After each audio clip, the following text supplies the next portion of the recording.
Upper Iowa's coming off its second victory this season, a 41-21 win over Concordia St. Paul on Saturday, and is preparing to face Augustana of South Dakota at home this week. Joining me right now for a preview of the game is the play-by-play announcer for Upper Iowa football, Joe Stasi. And Joe, first of all, before we talk about the Augustana Vikings, I want to go back and recap that win last week for Upper Iowa. Looked like they played very well in that contest and won the turnover battle for the second time this season. Yeah, Elwin, again, thanks for picking up the phone and talking with Joe Stasi about Upper Iowa football. It's always a pleasure to spread the word and just remind people that Upper Iowa is the only NCAA Division II institution in the state of Iowa, and playing in one of the tougher conferences in the United States. It's just a really fun level of athletics, both women's and men's. And the teams in this NSIC in the football, it's small college, but it is as close to 1AA, if you will, as you can get. There's some super athletes, and which many of them will play. And when I say many, they're numerous. It's pretty vague, but there's always a few players that come out of this league every year that make the NFL. Right now, you've got from Minnesota State, Ryan Thielen, who played for the Mavericks for 4 years, but called all four of his games against Upper Iowa. He's now the starting wide receiver for the Minnesota Vikings. So just a lot of talent in this league. And going back to your question about Concordia St. Paul, we had never won at Concordia St. Paul. We're 0-5 and 2-8 lifetime against this squad. And for some reason, every time we would play them, except for the two times we did win, it was a very, very close ball game, and they always found a way to eke it out at the end. But we went up there, and it was a business trip, as Coach Tom Shea told me before the game. Their travel habits were a little bit different. They didn't go to a movie the night before. They got to their hotel room. They did their walkthrough and had their meetings, and they went to their meal, and then Coach, back to your rooms, guys, and think about your job ahead, and don't leave your room unless you absolutely have to. No roaming around the hotel.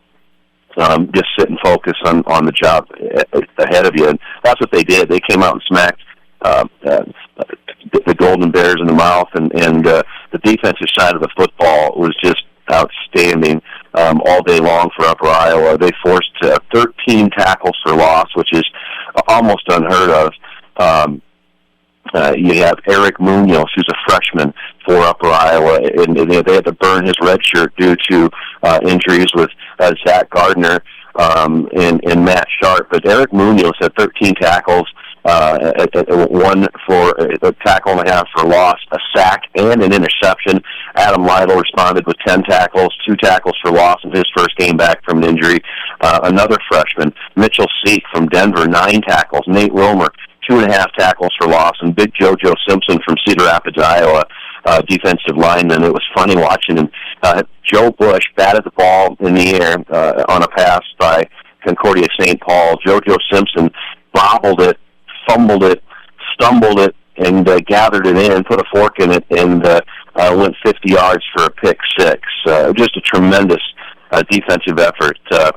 Nate Romer, Joe Bush, Zach Rees, we've already mentioned Mitchell, Eric Munoz, Keith Schrickerath, Darius Cohn, Jordan Romas in the secondary, Marcus McCoy, and Tanner Thompson just played a whale of a football game. On the offensive side of the football, Brent Lammers was our starting quarterback, as you well know, from Manchester, Iowa.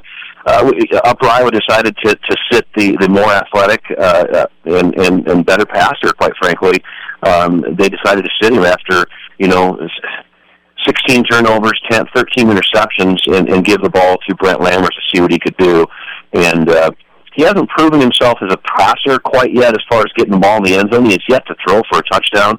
He was 16 to 27 for 190 yards, threw an interception, but he ran for 100 yards on 15 carries and 2 scores. And he's not a flashy runner. He's a north-south runner, but just tougher than nails. And then in our offensive backfield, Ryan Parmley from Delhi carried the ball 16 times for very hard, 56 yards and a pair of touchdowns. Derek Portis finished with 54 yards and 17 carries, and my man Trey McTaggart led the receivers with 68 yards on 3 catches. And just a balanced attack. We ran the ball, we passed the ball, and played a solid game. And you hit it right on the head, Elwin.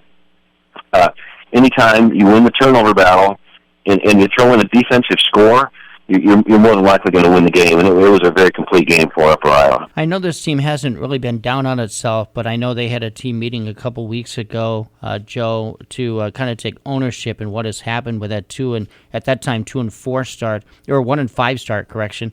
How big of a confidence builder was this win for the team? Huge, due to the fact that, the games that we have been losing, you can go back, and it doesn't take a football aficionado or a football expert to see where you're losing games.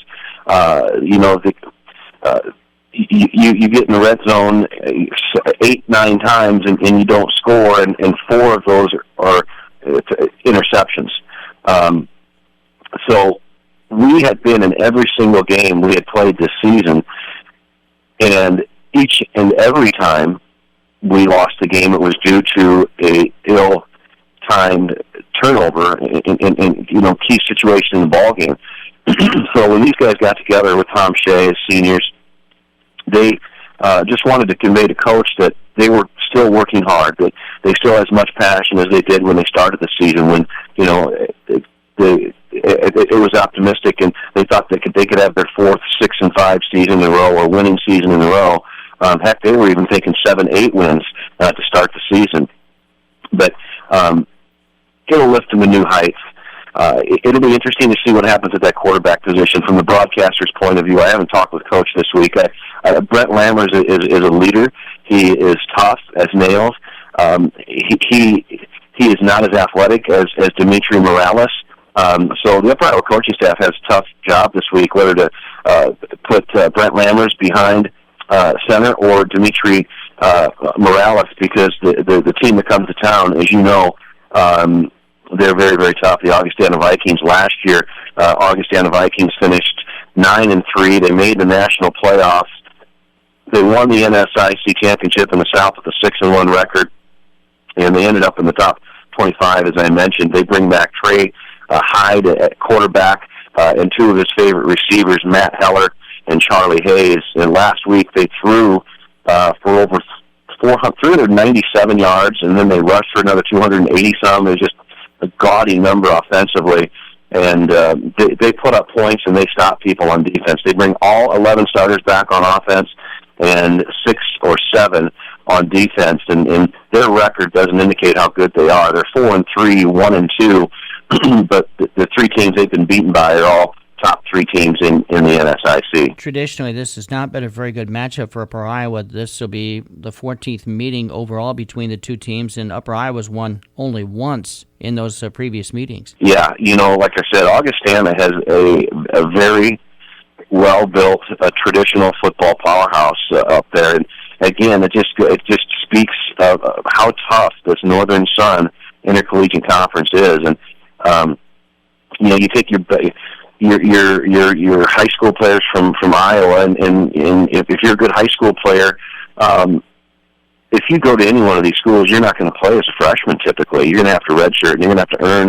You have to get bigger, faster, and stronger. And that's what Augustana does. They get the guys that are marginal Division I players that could go Division I or 1AA, FCS, however you want to brand it, and they turn them into superstars. They put muscle on them. They make them bigger, faster, and stronger, and it's a year-round deal. NCAA Division II, NCAA Division I, there's really no difference in the training, the diet, the year-round workouts. So Augustana is going to come to town. They still think they have an outside shot at the playoffs. So and they know Upper Iowa can play.